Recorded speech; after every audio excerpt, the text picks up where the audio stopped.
सकता, इन्हें यहाँ तक पता नहीं है कि गंगा नदी कहाँ से निकलती है। और तो छोड़ दो चंद्र ग्रहण, सूर्य ग्रहण, मंगल, वो बात दूर की होगी।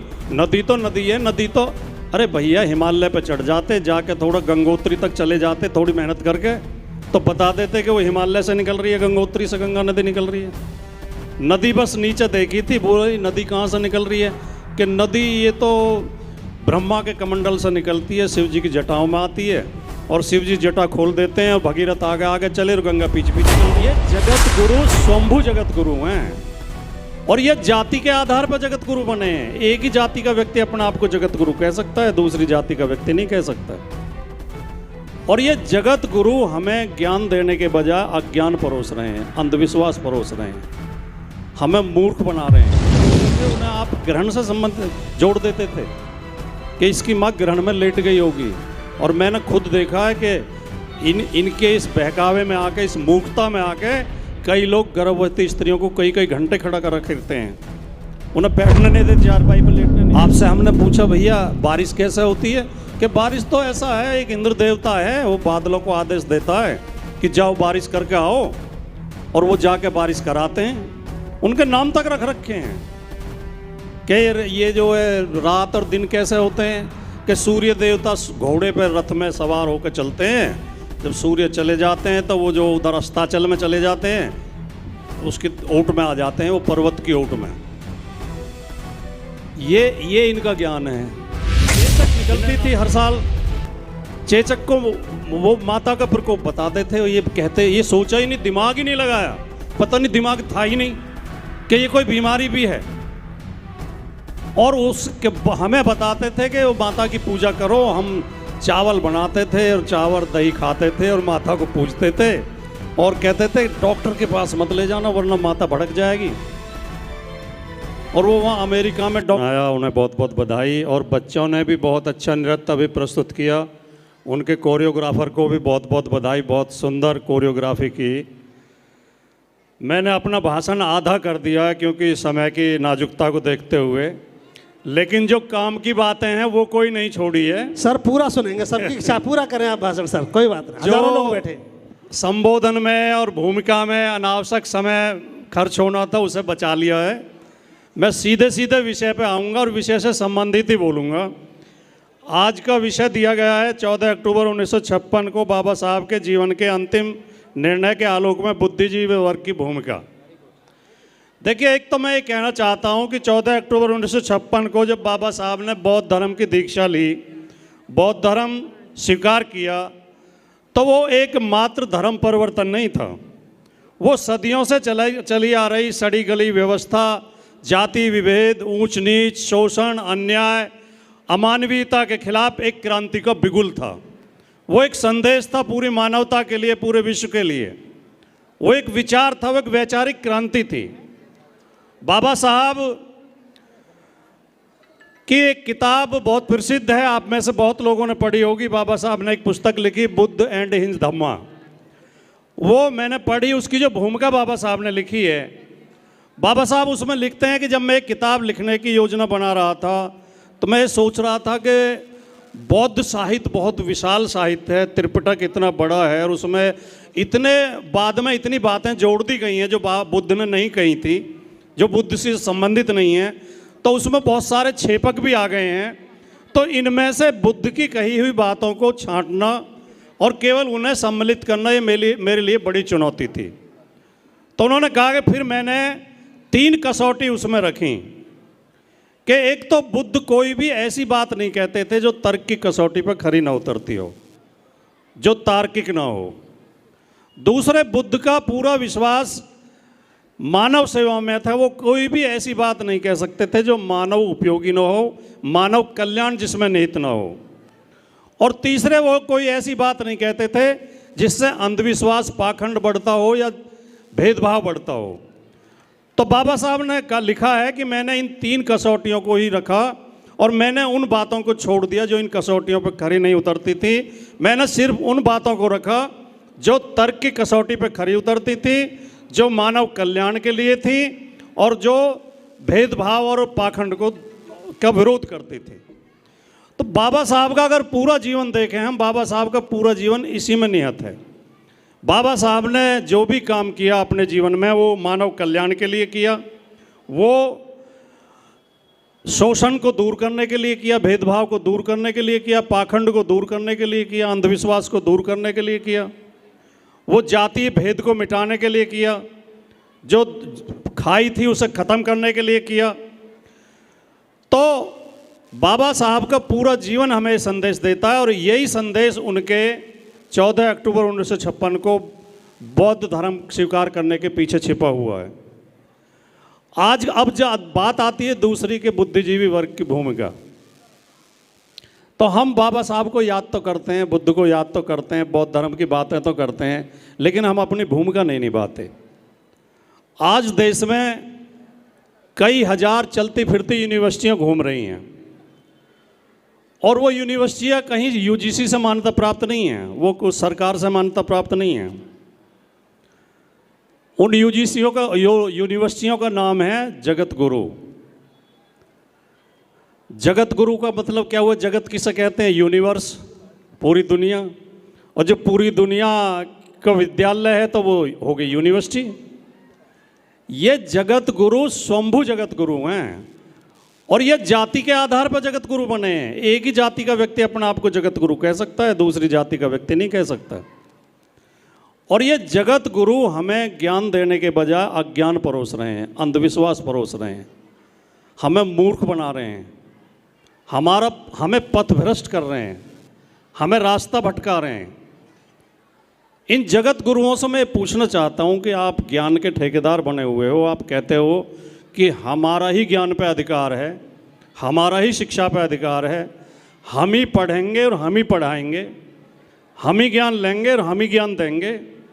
तो आप मुझे एक ऐसा अपना काम बता दो पूरे इतिहास का, जब से ज्ञात इतिहास है भारतवर्ष का, कोई ऐसा काम बता दो जो आपने कोई नया आविष्कार किया हो, किसी समस्या का आपने समाधान किया हो, या कोई ऐसा आपकी बनाई हुई कोई ऐसी वस्तु हो जिससे हम आज लाभ उठा रहे हो, जो हमारे दुख को कम कर रही हो, हमारे दर्द को कम कर रही हो, हमारी पीड़ा को कम कर रही हो।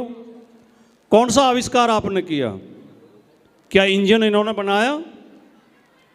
इंजन तो जेम्स वाट ने बनाया। क्या बिजली इन्होंने बनाई? क्या ये माइक चल रहा है इन्होंने बनाया? क्या हम मोबाइल यूज करते हैं इन्होंने बनाया? हम गाड़ियों में चलते हैं, हवाई जहाज में उड़ते हैं, ये लाइट चल रही है, क्या इन्होंने बनाई? किसी बीमारी की दवाई बनाई? आजकल हम ये फेसबुक, यूट्यूब ये सब यूज करते हैं, इनमें से कुछ बनाया? हमें कहीं जाना होता है, अभी हमें यहाँ नुमाइश मैदान पे आना था तो हमने लोकेशन लगाई उसमें मोबाइल में और लोकेशन हमें बताते हुए ले आई, और वो ये भी बता देती है कि इस रास्ते से जाओगे तो आगे जाम मिलेगा, इधर से जाओगे तो नहीं मिलेगा। ऐसा कोई आविष्कार इन्होंने किया? तो फिर काहे के जगत गुरु हो भैया? फिर काहे के विद्वान हो? कौन सा ज्ञान आपके पास है?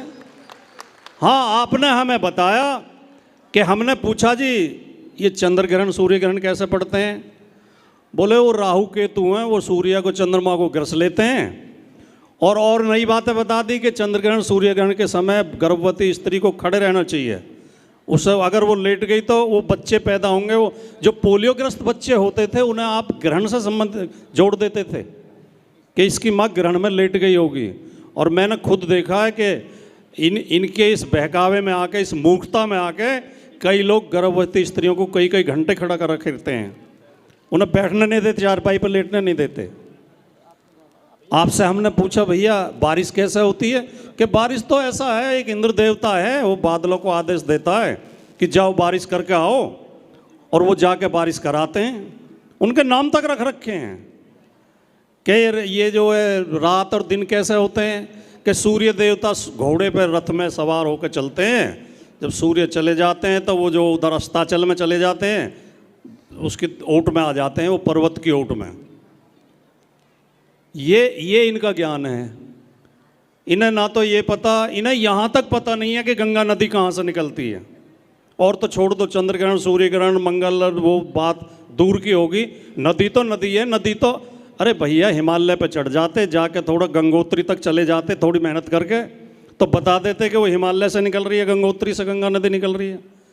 नदी बस नीचे देखी थी, बोली नदी कहाँ से निकल रही है, कि नदी ये तो ब्रह्मा के कमंडल से निकलती है, शिव जी की जटाओं में आती है, और शिव जी जटा खोल देते हैं और भगीरथ आगे आगे चले और गंगा पीछे पीछे चल दी। तो हमारे बुद्धिजीवी वर्ग की केवल ये भूमिका है कि ये जो सदियों से अज्ञान चला आ रहा है, इस अज्ञान ने हमें आगे नहीं बढ़ने दिया, इस अज्ञान ने हमें कोई आविष्कार नहीं करने दिया।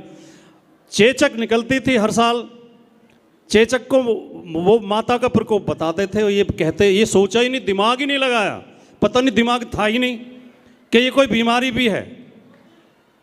और उसके हमें बताते थे कि वो माता की पूजा करो। हम चावल बनाते थे और चावल दही खाते थे और माता को पूजते थे और कहते थे डॉक्टर के पास मत ले जाना वरना माता भड़क जाएगी।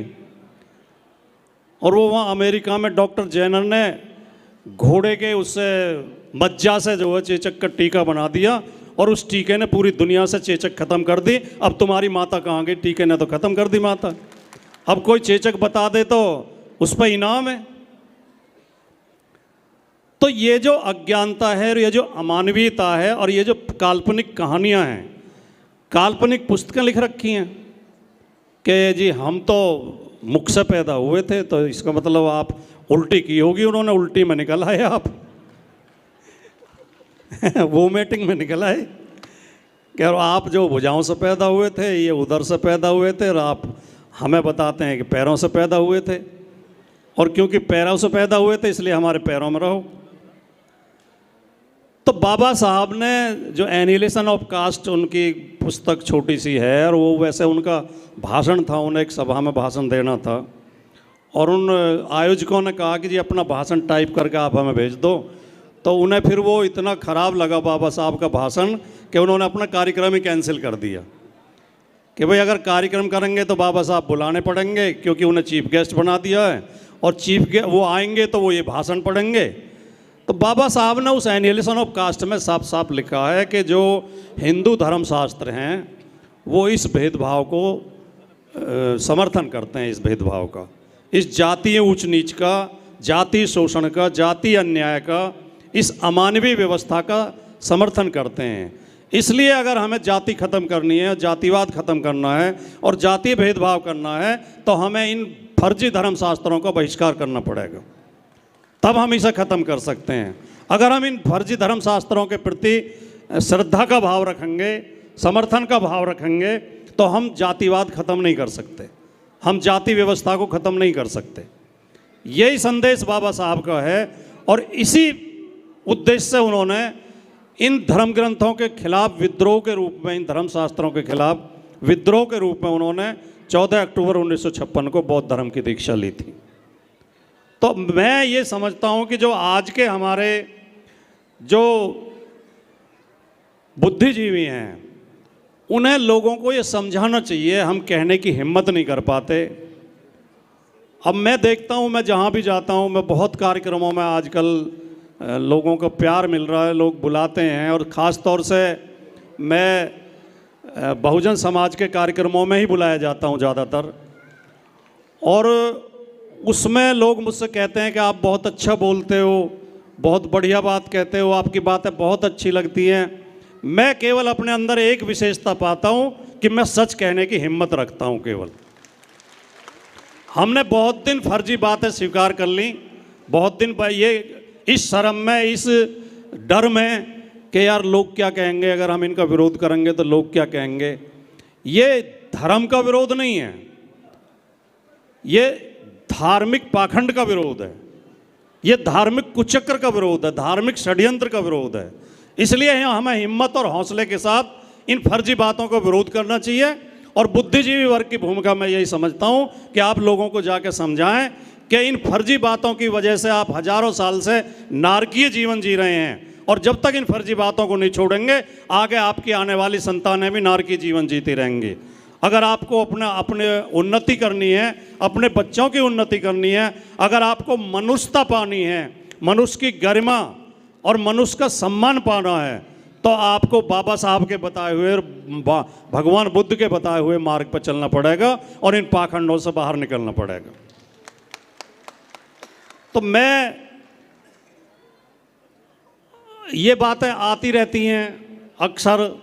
एक दिन मैं एक उसमें था टीवी कार्यक्रम में, तो एक महाराज, ये जो जैसा मैं कह रहा था कि यूनिवर्सिटी घूम रही हैं, ऐसे ही ये कुछ पेड वर्कर जो है महाराज की वेशभूषा धारण करके घूम रहे हैं। ये एक पार्टी के पेड वर्कर हैं। ये ड्रेस पहन के, देखिए संत जो है, संत कोई भी वेशभूषा से नहीं होता। महात्मा कबीर ने कभी वेशभूषा धारण नहीं की थी।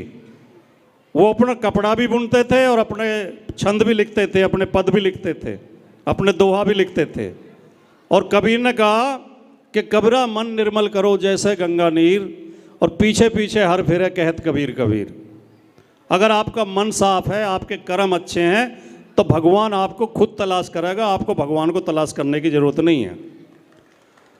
तो ये जो मार्ग है, सच्चाई का मार्ग है, हमें वो मार्ग तलाश करना है। जो लोग कहते हैं कि इसमें आस्था क्यों नहीं रखते, उसमें आस्था क्यों नहीं रखते, हमारी आस्था सच्चाई में है, हमारी आस्था मानवता में है, हमारी आस्था भाईचारे में है, हमारी आस्था वैज्ञानिक सोच में है, हमारी आस्था तर्क में है। और पाखंड में हम आस्था क्यों करें? वो अदम गोंडवी एक बहुत बड़े शायर हुए हैं गोंडा के, उन्होंने लिखा कि वेद में जिनका हवाला हाशिए पर भी नहीं, वो बेचारे आस्था विश्वास लेकर क्या करें। और लोक रंजन हो जहाँ संबुक वध की आड़ में, उस घृणित व्यवस्था का इतिहास लेकर क्या करें। जहाँ संबुक वध पे तालियां बजती हों, संबुक की गर्दन काटने पे, और लोग ठहाके लगाते हों, अट्ठास करते हों, उसे धर्म कह सकते हैं क्या? एक व्यक्ति की गर्दन काटी जा रही है और आप उस पर तालियां बजा रहे हैं? या एकलव्य का अंगूठा काटने पर जहाँ तालियां बजाई जाती हों, उसे आस्था कह सकते हैं क्या? तो ये हमारा कितने समय से हमें अपमानित किया जा रहा है, कितने समय से हमें मजाक उड़ाया जा रहा है हमारा, कितने समय से हमें गलत बातें बताई जा रही हैं, गलत रास्ता दिखाया जा रहा है, हमें सही रास्ते से भटकाया जा रहा है, हमें ज्ञान विज्ञान से भटकाया जा रहा है। हमें ये बात समझनी होगी, और इसमें सबसे बड़ी भूमिका बुद्धिजीवी वर्ग की है। आज भारत की स्थिति ये हो गई है, बहुत हास्यास्पद स्थिति में हम हैं, कि जिस व्यक्ति ने कभी कोई परीक्षा पास नहीं की, जिसकी डिग्री भी फर्जी है, वो तो परीक्षा पर चर्चा करता है। जिस व्यक्ति ने शादी नहीं की, जिसके बच्चे नहीं हैं, वो परिवार कल्याण की बात करता है। जिस व्यक्ति ने कभी क्रिकेट का बैट उठा कर नहीं देखा, जिसे ये पता नहीं है क्रिकेट की पिच की लंबाई चौड़ाई कितनी होती है, वो क्रिकेट का संचालन कर रहा है। जो व्यक्ति बलात्कारियों के, हत्यारों के मुकदमे वापस लेता है, रेपिस्टों को जेल से छोड़ता है, और खुद के खिलाफ दर्ज मुकदमे भी वापस ले लिए, वो व्यक्ति कानून व्यवस्था की बात करता है। जो बेटियों का पीछा कराते रहे, बेटियों को बंधक बना लिया, जिन्होंने बेटी छेड़छाड़ में जिनके नाम आए, वो बेटी बचाओ का नारा देते हैं। और जो रोज दलित, पिछड़े, अल्पसंख्यक, आदिवासी समाज को अपमानित करते हैं, उनके हक मारते हैं नौकरियों में, शिक्षा में, वो हमें जाति और धर्म की शिक्षा देते हैं। वो कहते हैं बटेंगे तो कटेंगे।